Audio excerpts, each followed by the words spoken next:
Mi nombre es Maite Guadalupe de Jesús y les voy a hablar del personaje Wilhelm Wundt.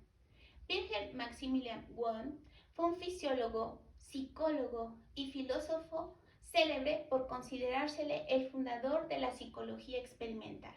Wundt desarrolló el primer laboratorio de psicología experimental para, a través del método experimental, estudiar la experiencia inmediata y observable. Wundt no empezó de cero, sino asumió los aportes de los fisiólogos Müller y von Helmholtz y algunos psicofísicos, pero fue el primero en ser consciente de las grandes posibilidades de estos avances. Estudió en la Universidad de Heidelberg, de donde se graduó en 1855. En 1858, Hermann von Helmholtz fue nombrado director del nuevo Instituto de Fisiología de la universidad. Este nombró a Wundt como su asistente. En 1871, en la Universidad de Heidelberg, laboró como profesor extraordinario durante 3 años, antes de aceptar un llamado a la cátedra de filosofía inductiva en Zúrich, donde permaneció un año antes de ser designado para la cátedra de filosofía de Leipzig. ¿Cuáles fueron sus aportes principales?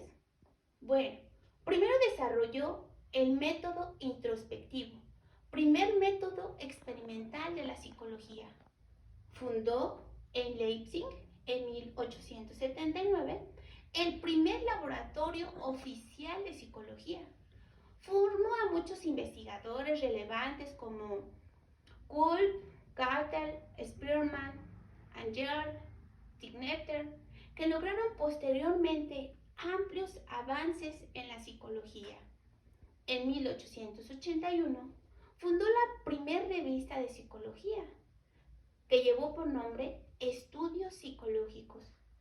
Sitúa a la psicología en el contexto de otras ciencias, explicando en qué se asemejaba y en qué se diferenciaba de ellas. ¿Cuáles serían sus obras más importantes?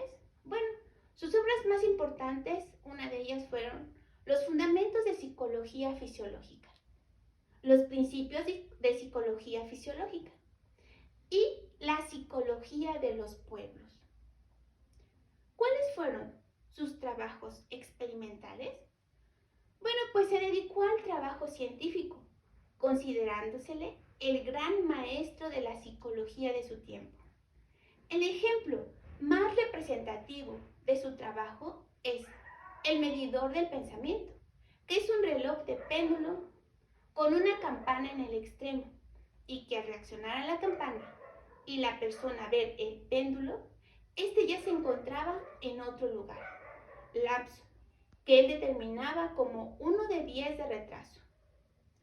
Wundt dedujo que la mente solo podía atender una cosa a la vez y que tardaba ese lapso en cambiar su foco de atención.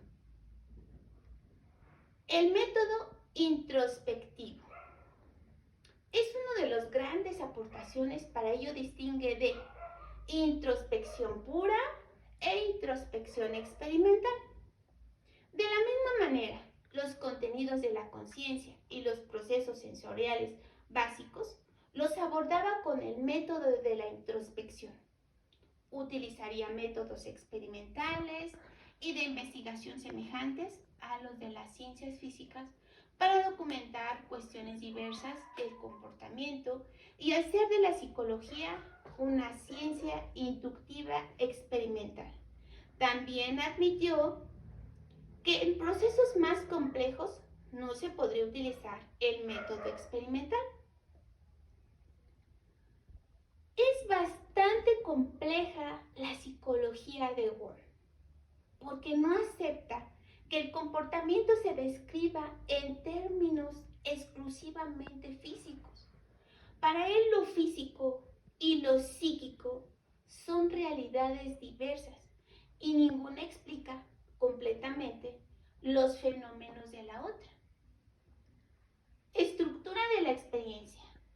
Ve la dimensión objetiva y subjetiva de los fenómenos, la sensación da razón del objetivo y el sentimiento de lo subjetivo.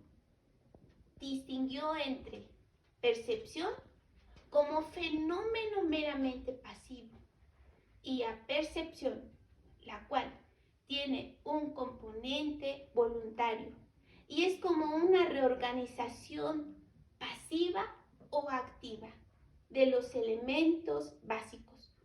Cuando se presta atención a lo que se siente, se reelabora de algún modo.